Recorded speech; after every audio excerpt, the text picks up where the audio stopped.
junio del 2017. ¿Qué tal? Muy buenos días, bienvenidos a su programa Contacto Directo. Revisamos hoy quiénes son nuestros invitados. Estarán en nuestros estudios. Fabricio Villamar, asambleísta de Creo, suma la deuda del gobierno al IES reconfirmada con el informe de Contraloría que es de cumplimiento obligatorio. ¿Por qué la desconoció el gobierno anterior y la administración anterior? ¿De dónde saldrán ahora los recursos para su pago? Que es lo más importante, lo vamos a revisar. También nos acompañará Alfredo Vergara, ex superintendente de bancos. Vergara sostiene que el sistema financiero aún sigue deprimido, que los préstamos no fluyen como deberían. ¿A qué se debe esta contracción? Lo vamos a examinar. Y también Franklin Moreno, activista de derechos humanos, ex defensor del pueblo.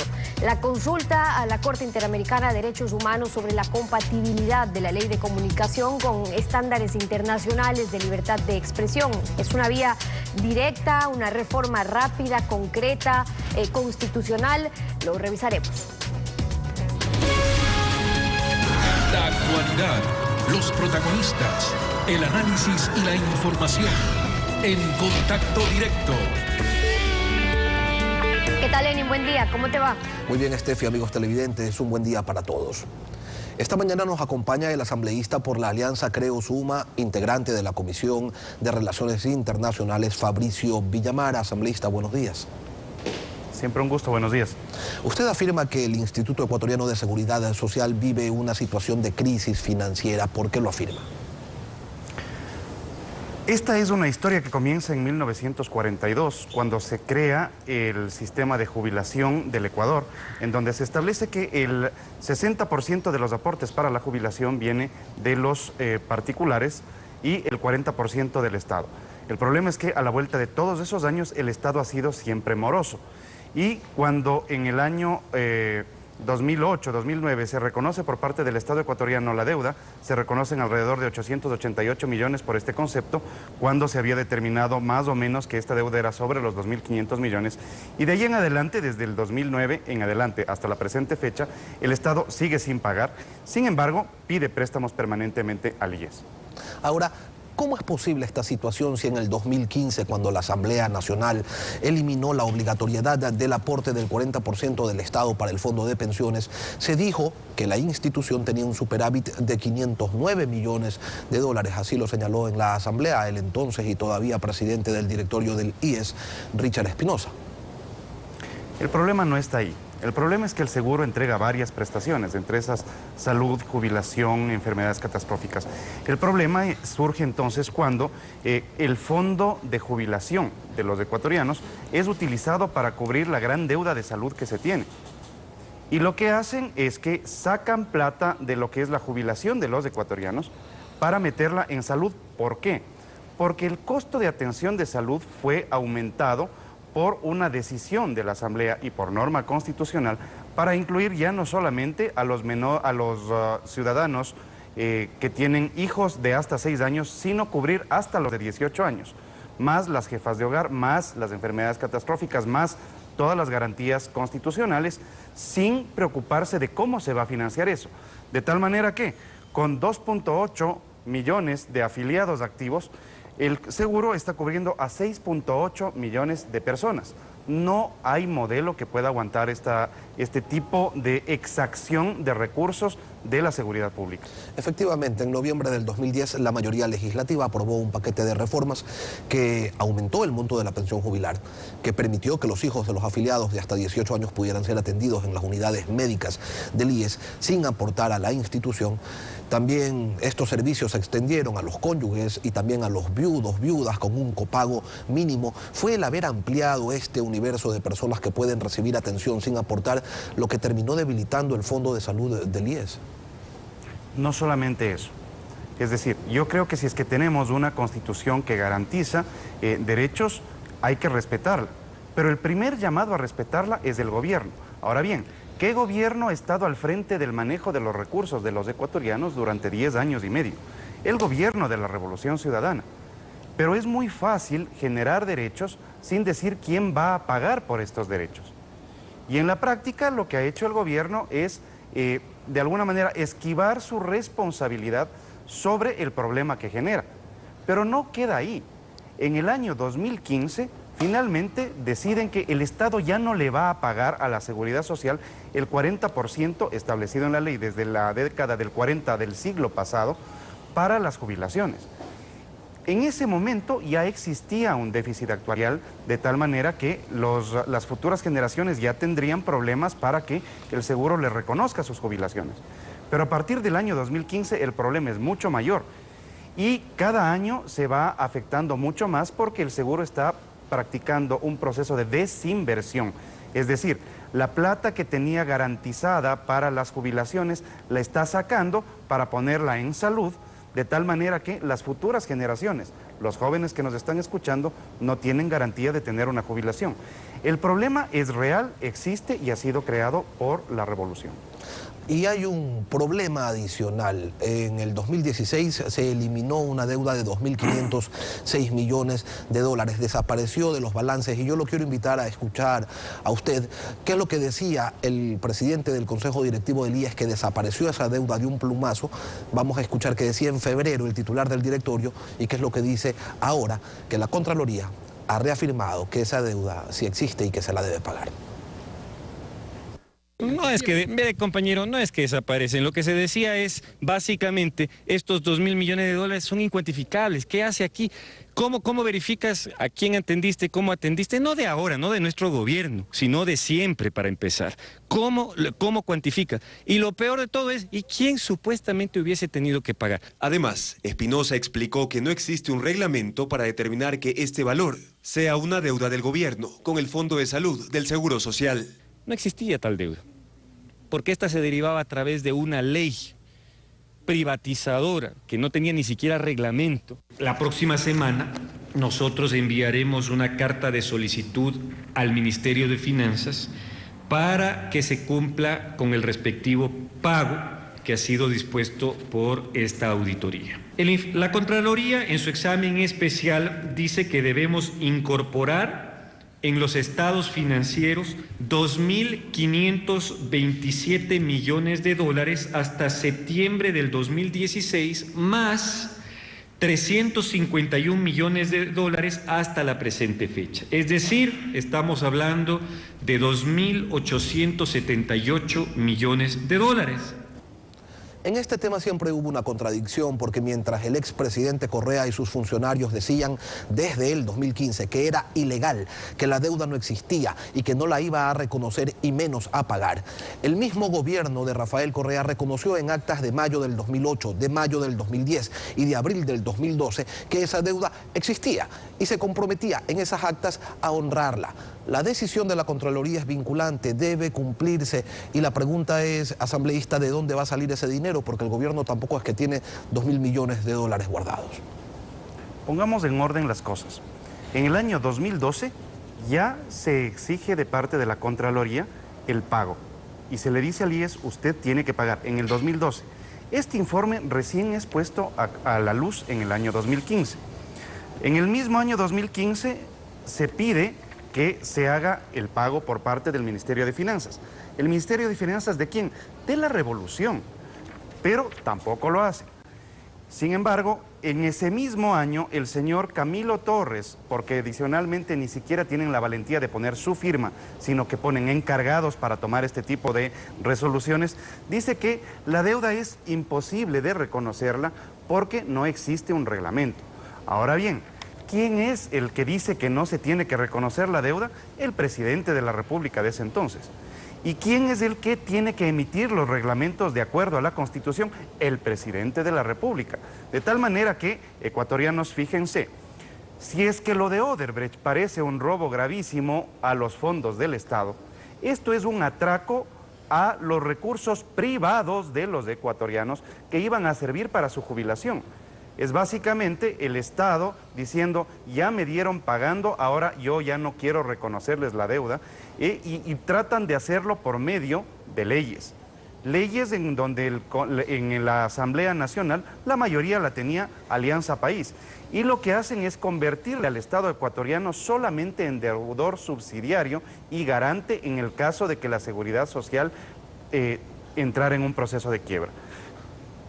Ahora, usted refiere a una crisis económica en el IES y el problema de que esta institución tenga una falta de liquidez o falta de recursos es que podrían irse perdiendo algunas prestaciones. ¿Cómo evitar que esto suceda? ¿Cómo superar esta situación? ¿Qué es lo que usted propone? El grave problema que se tiene es que se puede hablar mucho de derechos, pero hay que entender que los derechos cuestan.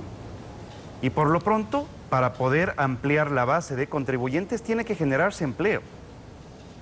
Pero como tenemos un gobierno que ha estado limitando las probabilidades de empleo de los ecuatorianos, bajando el número de afiliados, porque se amplía el número de personas que no tributan al IES o que están desempleados o que están en categoría de subempleo, el modelo del IES no es sostenible. Entonces, lo primero que se necesita es dar cumplimiento a lo que ha requerido la Contraloría. Tienen que pagar.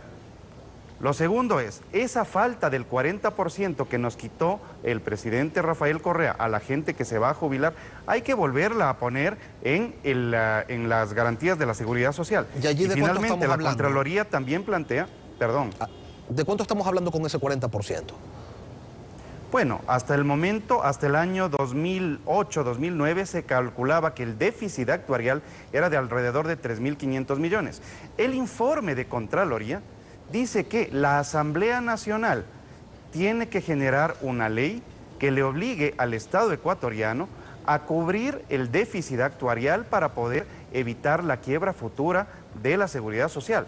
Es decir, aquí no solamente hay representantes del gobierno de Rafael Correa que son responsables de lo que ha sucedido y que no fueron capaces de cobrar una deuda que había sido exigida por la Contraloría, sino que adicionalmente la Asamblea Nacional tiene la obligación de generar la norma para poder cubrir el bache económico que tiene la seguridad social para sus jubilados para las próximas generaciones. 3.500 del informe actuarial, 2.500 que dispone la Contraloría, estamos hablando de 7.000 millones, impagable en estos momentos.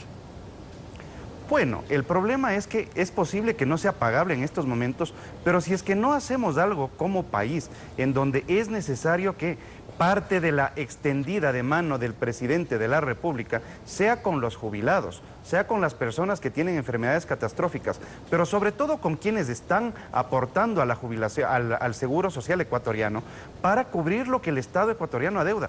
Yo entiendo que le toca al presidente Moreno hacerse cargo de una irresponsabilidad generada por el gobierno anterior. Sin embargo, es una responsabilidad que la tiene. Ahora bien, tenemos que encontrar la forma entre los ecuatorianos de cubrir este hueco que está dejándonos la administración Correa en la seguridad social.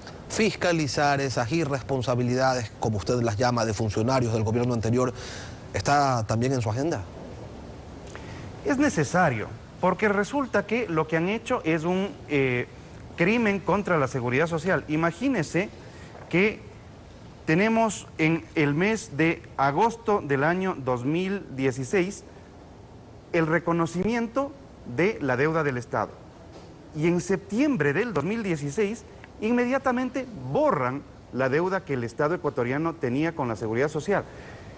Esto requiere tener responsables, y los responsables de hacerle daño a la seguridad social ecuatoriana, a las personas que están aportando su plata para poder tener con qué jubilarse, tienen que ser responsables, no solamente políticamente, sino que si es que aquí existen responsabilidades administrativas, civiles y penales, tienen que enfrentarlas. ¿Quiénes son esos responsables, asambleísta? Todas las personas que han estado en el gobierno de Alianza País al frente de la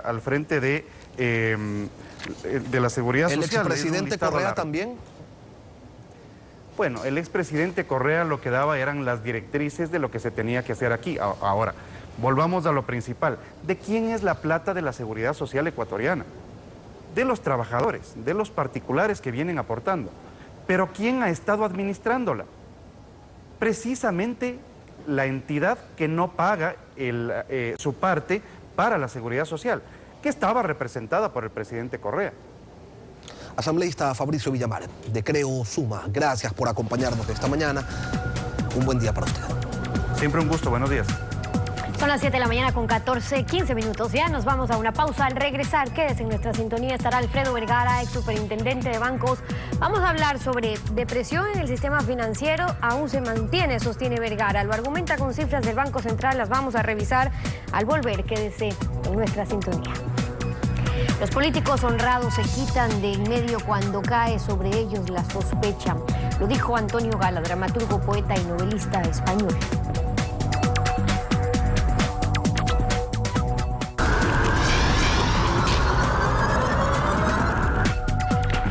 Alfredo Vergara, ex superintendente de bancos, bienvenido a Contacto Directo. Buenos días. Buenos días, gracias por acompañarnos. Hablemos de la situación bancaria actual que repercute en el otorgamiento de créditos al sector privado también. La depresión financiera a la que usted se refiere es fundamentada en lo que ha pasado con los préstamos al sector privado. Y para ello, primero, en los 15 años de dolarización, ¿cómo estaban los préstamos al sector privado en relación a los depósitos bancarios? Bueno, generalmente, como en casi todos los países, dolarizados o no, los préstamos constituyen un 90% o un poquito más de los depósitos. Ese porcentaje que falta, ese 8 o 10% que falta, se lo destina pues a reservas, al encaje bancario, a fondos de liquidez o a seguro de depósitos. Y es lo que sucedió en el Ecuador hasta el 2015. Pero en el 2015, lastimosamente, la política del gobierno quebró la capacidad de pago del sector productivo con la serie de impuestos que se crearon. No nos olvidemos que cuando el gobierno del presidente Correa entró, habían 14 impuestos, hoy existen 30 impuestos. Esta capacidad de pago se quebró en el año 2015, en el primer trimestre del año 2015. Y desde esa fecha hasta ahora no se ha recuperado la capacidad de pago y tampoco el gobierno, contradictoriamente o paradójicamente, a pesar que sí se le advirtió, no ha recuperado su capacidad de recaudación tributaria. Pero eso significa, basándonos en lo que usted dice del 2015, esta depresión financiera a la que se refiere, que es el exceso de oferta sobre la demanda de crédito, era, si hablamos en 2015, según la información, datos del Banco Central que usted nos hizo llegar, 2.590 millones de dólares, estamos hablando más o menos de ese déficit. En 2017, es el cuadrito que tenemos a la derecha, el último, ya estamos hablando de 5.886 millones de dólares, es decir, de 2.500 a 5.800. Eso significa... La depresión ha ido creciendo, en otras palabras. Y eso significa que una buena parte de los recursos financieros disponibles hoy permanecen en los bancos sin ser colocados al sector productivo. Contradictoriamente a lo que se podría pensar, es del sector bancario, no que sea culpa de los bancos, sino así es del sistema, a constituir una especie de colchón. ¿Se acuerdan del colchón bank que se hablaba? Una especie de colchón bancario, pero por parte de los bancos, casi un 20% de sus recursos están congelados. Y es esto lo que antes se denominaba colchón bank. Esto es lo que se llama depresión financiera. Si me permite complementar un poquito el cuadro que usted acaba de, tal vez gráficamente, acaba de enseñar, si es que me ayudan con las cámaras. Ok, ahí lo tenemos. Ya, perfecto. Digamos, la franja verde son los depósitos bancarios y la franja media rosada o roja son los préstamos solicitados por el sector productivo. Como ustedes se ven, en los últimos 3 años se ha venido incrementando esta brecha entre oferta y demanda, que es a la que usted habla. Gráficamente se ve. Esto es a mayo de este año. Lo que sucede con ese exceso de oferta o de presión financiera, que también se la llama, en un país donde en el sector financiero prevalezcan las fuerzas de mercado, no constituye mayor problema. Muy raro es el país que habla de depresión financiera. ¿Por qué? Porque en casi todos los sistemas financieros estos se rigen por la conocidísima ley de oferta y demanda. Es decir, si existe una oferta excesiva de crédito, los precios tienen que bajar. De esta manera la oferta baja y la demanda sube y se equilibran nuevamente y la economía sigue hablando. Ya vamos a ver qué es lo que ha pasado, en cambio, aquí en esos años en cuanto a las tasas, si aumentaba la oferta. Pero a lo que usted se refiere, antes de dejarlo pasar, un porcentaje de los depósitos pues sabemos que van a lo que corresponde por las obligaciones de encaje, sí, los fondos del seguro de liquidez, un 8%. de reservas, ok, pero el resto, o sea, ¿es que los bancos están cuidando también de prestar o a qué más se le atribuye el que se haya llegado a esto que usted considera es ya una depresión financiera? Al hecho de que se comenzó a cargar tanto por parte del gobierno en el sector productivo, que se quedó sin capacidad de pago. Miren, 2 minutos para recordar qué es lo que ha pasado en estos 10 años. Los 2 primeros años fueron financiados con lo que se llamaba fondos de reserva, que fueron acumulados durante los 6 primeros años de dolarización, alrededor de 7.500, 8.000 millones. Esos se agotaron o se gastaron en los 2 primeros años. En los otros años posteriores comenzaron a crearse los impuestos. De 14 impuestos que había en ese tiempo han pasado a 30. Se comenzó, pero eso también se agotó, pues, como ya lo comentamos en comienzos del 2015. La tercera fuente fue ese maná del cielo que nos cayó mediante la triplicación del precio del petróleo.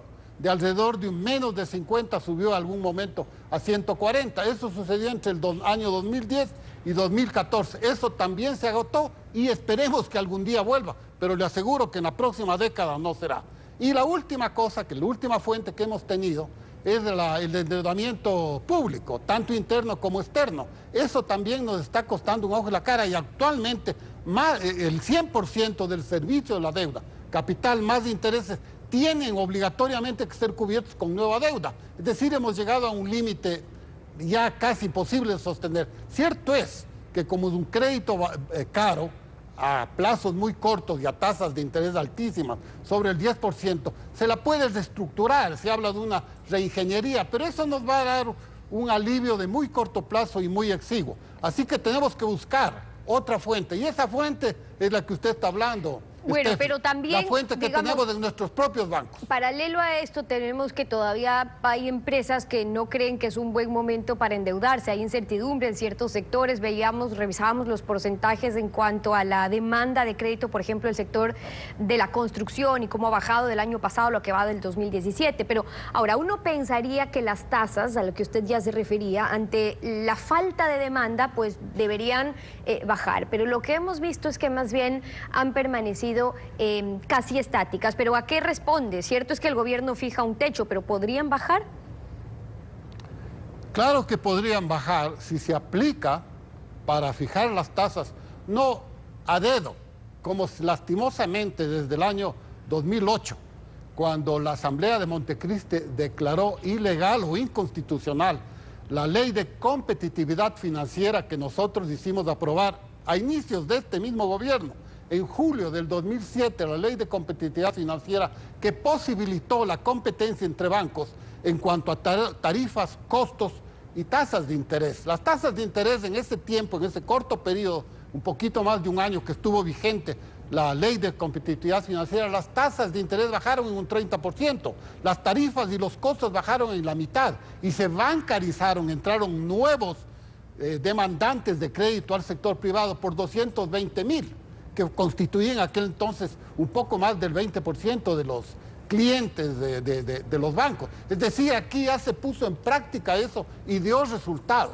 Lo que nosotros sugeriríamos y lo que el gobierno debería darse cuenta es que puede reactivar o declarar o volver a aprobar, si se quiere, esa ley de competitividad financiera, y esa va a ser la solución. Obviamente requerirá un poco de tiempo, 2, 3 años, pero estamos a tiempo, debemos comenzar ya. Porque hemos visto también algo de lo que ha pasado y es una realidad, ahora que usted se refería al tema de los impuestos. En la medida en que se le carga de impuestos, contribuciones, tributos a la banca, nuevos que se incluyeron también en los últimos años y con cambios muchas veces al antojo, dependiendo de los intereses electorales o políticos, ¿qué ocurre? Los platos rotos pues no es que los pagan los banqueros, porque esos los transfieren a los clientes. Si sus costos, porque les meten más impuestos, porque son más altos, hay menos beneficios para sus clientes y eso también ha pasado. Es decir, el costo y cuánto finalmente le significa a la banca esos costos operativos, los tributos, impuestos, contribuciones, que se los van a trasladar a los clientes. Bueno, la banca y el gobierno Yo no digo que haya habido contubernio, pero el gobierno no ha hecho absolutamente nada por dinamizar el mercado financiero. Absolutamente nada. Declaró ilegal, eso en el 2007, la Asamblea de Montecristi, y de allá a esta parte el gobierno ha estado cruzado de brazos. Usted enseñó las tasas de interés. Como ustedes ven, esas tasas de interés prácticamente han permanecido estáticas. Unas han subido un poquito, otras han bajado otro poco, pero en el promedio han seguido estáticas. El gobierno no ha hecho nada. Lo que nosotros creemos que debe hacer es sencillamente abrir la competitividad financiera para que los bancos compitan entre sí, que ya lo hicieron, y discúlpeme que sea reiterativo en eso, ya lo hicieron en este mismo gobierno durante el primer año, y ese fue un éxito. Ese es el único éxito. Claro, que pero este ¿qué pasa gobierno, con digamos, el gobierno que anterior, usted se refiere? Lo que pasa es que el mismo gobierno pues ha terminado siendo el socio mayoritario, mejor que accionista de los bancos privados, porque en la práctica es el que más se beneficia de sus propias regulaciones bancarias, de esos tributos, de las contribuciones que tienen que pagar. El problema es a costa de qué, a expensas de quién, de los propios depositantes o de los que quieren sacar créditos que no pueden acceder a mejores condiciones.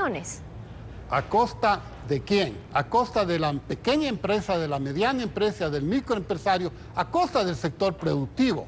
Cuando nosotros hablamos de la sociedad que existe entre la gran banca y el gobierno, estamos hablando de las 3 o 4 grandes industrias que existen en el país, pero esas no necesitan, o por lo menos yo no estoy hablando de ese tipo de industrias, sino de industrias que se nutren del sector bancario interno. De los 31, actualmente 33.000 millones de dólares que están depositados en la banca. Depósitos a su vez hechos por los propios ecuatorianos. Nuevamente, la gran industria tiene fuera sus depósitos. Estamos hablando de clase media para abajo. El sector bancario, el 90% y más de los clientes del sector bancario son clase productiva, clase media, hasta microempresa. No hablamos de las grandes empresas. Algunas de las observaciones, las propuestas también de Alfredo Vergara, ex superintendente de bancos, hoy aquí en Contacto Directo. Gracias por haber estado con nosotros. Gracias a usted. 7:31, una pausa y al regresar nos acompaña ya Franklin Moreno, activista de derechos humanos, ex defensor del pueblo. El exhorto al presidente de la República para consultar a la Corte Interamericana de Derechos Humanos sobre la reforma a la ley de comunicación. Regresamos con eso, quédese usted en nuestra sintonía.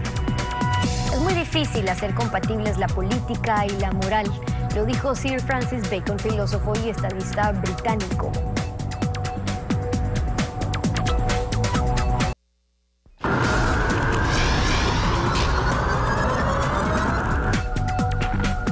La Convención Interamericana de Derechos Humanos en su artículo 64 señala lo siguiente: los Estados miembros de la organización podrán consultar a la Corte acerca de la interpretación de esta convención o de otros tratados concernientes a la protección de los derechos humanos en los Estados americanos.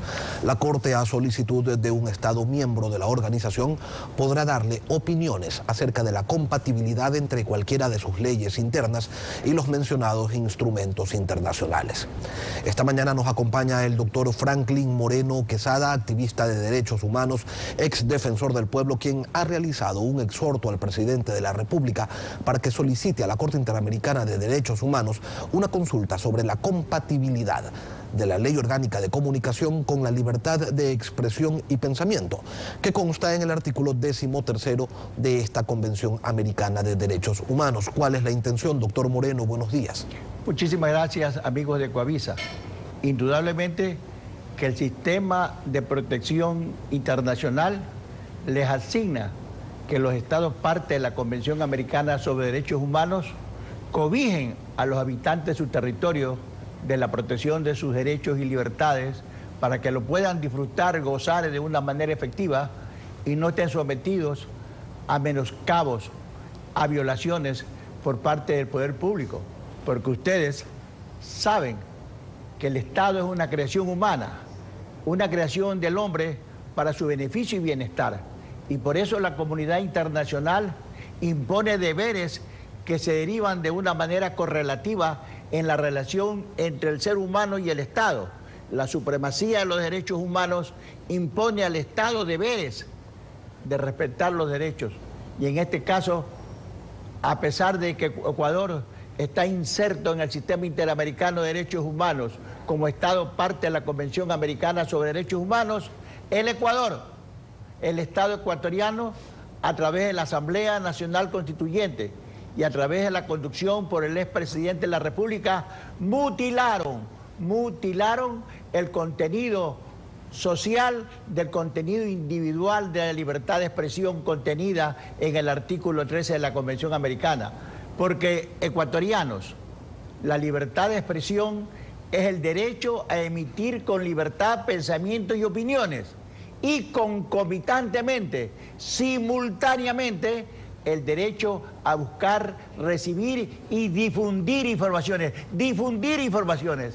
Esa difusión de la información, que es producto de la libre expresión de mi pensamiento y que es un derecho de todos los miembros de la comunidad para conocer los pensamientos ajenos, han sido mutilados en esta Constitución, porque en el artículo 16, 17, 18, 19 y 20 introdujeron un capítulo derecho a la comunicación e información, que es una división de los elementos constitutivos de la libertad de expresión. Ahora, el artículo 13º de la Convención Americana de Derechos Humanos, en su numeral 3, señala que no se puede restringir el derecho de expresión por vías o medios indirectos, tales como el abuso de controles oficiales o particulares, de papel para periódicos, de frecuencias radioeléctricas o de enseres y aparatos usados en la difusión de información, o por cualesquiera otros medios encaminados a impedir la comunicación y la circulación de ideas y opiniones. La comunicación, la información, un derecho. Sin embargo, aquí en el Ecuador nos dicen que la comunicación es un servicio público. ¿Cómo hacemos entonces, doctor? Ecuatorianos, es que la intención dolosa de la Asamblea Nacional Constituyente logró dividir los contenidos de la libertad de expresión. Les ruego, el contenido individual, que es el mío, el derecho a opinar libremente, y el contenido social, el derecho de todos a buscar, recibir y difundir la información.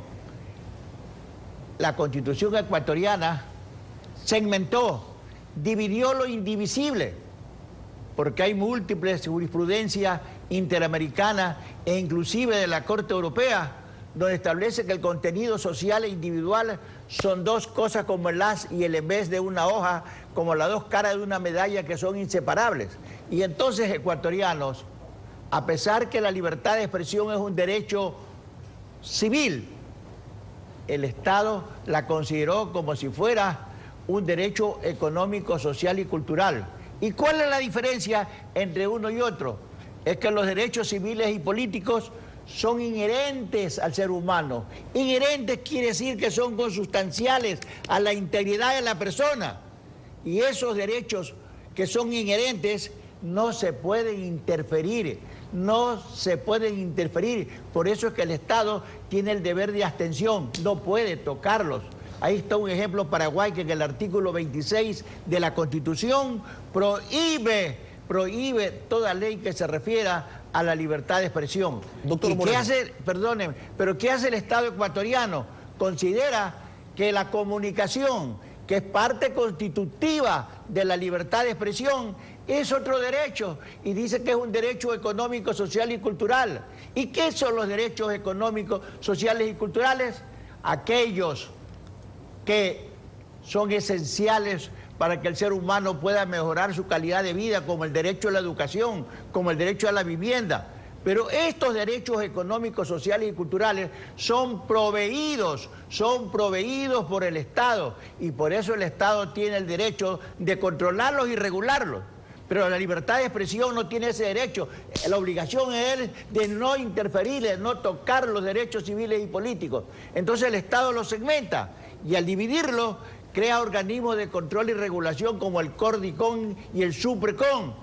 Ahora, Entonces, doctor, si partimos de que la Constitución elaborada por Alianza País en Montecristi es garantista de derechos, tanto así que el artículo 424 señala que los tratados internacionales de derechos humanos ratificados por el Estado que reconozcan derechos más favorables a los contenidos en la Constitución prevalecerán sobre cualquier otra norma jurídica o acto del poder público, y que el Ecuador, tomando en cuenta también que el Ecuador es signatario, parte de esta Convención Americana de Derechos Humanos, ¿qué se les puede decir a aquellos que le tienen una suerte de alergia a hacer consultas, señalando que se estaría cediendo soberanía? ecuatorianos, el señor presidente de la República ha convocado un diálogo y en su convocatoria él mismo dijo que la libre circulación de ideas no pueden ser interferidas porque nadie es dueño de la verdad. El mismo presidente dijo que aquel que no deja circular las ideas es un vanidoso. Y yo quiero decirle que aquel que se opone a la libre difusión del pensamiento no que solamente es un vanidoso, sino que es un intolerante del ejercicio del poder. Por eso estoy haciendo una rogativa, un exhorto es una rogativa a la autoridad que tiene la capacidad de tomar decisiones. Y le digo al señor presidente, en esta dicotomía de que la ley de comunicación es ilegítima o que la ley de comunicación necesita una reforma, es necesario que usted, señor presidente, opte por el camino que le da el sistema de protección interamericana. Y como ya se lo dijo aquí en esta sala, el artículo 64, numeral 2, faculta al Estado ecuatoriano, a todos los estados partes, a formular consultas a la Corte Interamericana y que su pronunciamiento tiene efecto vinculante. Entonces, señor presidente, esta ley de comunicación es ilegítima a tal punto que yo la declaro una ley otorgada porque no fue expedida. Si usted lee, ecuatorianos, esta es la Ley Orgánica de Comunicación al Registro Oficial. Aquí está los considerandos. En este considerando, pongan atención, ecuatorianos, dicen los legisladores que esta ley emana de la Convención Interamericana de Derechos Humanos. Sucede que la Convención Interamericana de Derechos Humanos no existe. No existe la Convención Interamericana. Esta ley fue otorgada por el presidente de la República y enviada a los legisladores sin conocer los instrumentos internacionales que se llama Convención Americana de Derechos Humanos. Entonces, un conjunto normativo que nace de la ilegitimidad no puede estar sujeto a una reforma, Doctor Moreno, por más que diga el Cordicón y el Suprecón, que ellos tienen el derecho a controlar. Falso, ecuatorianos, porque hay 1081 procesos contra la libertad de expresión. Doctor Falso, Moreno, ecuatoriano, porque hay 364 medios de comunicación sancionados. Franklin Moreno, activista de derechos humanos, ex defensor del pueblo, gracias por acompañarnos esta mañana aquí en Contacto Directo. Y concluimos así esta emisión, como siempre lo hacemos, agradeciéndoles a ustedes su confianza y sintonía. Que tengan un buen fin de semana. Lenny, nos volvemos a encontrar la próxima contigo. Será hasta entonces un buen fin de semana para todos.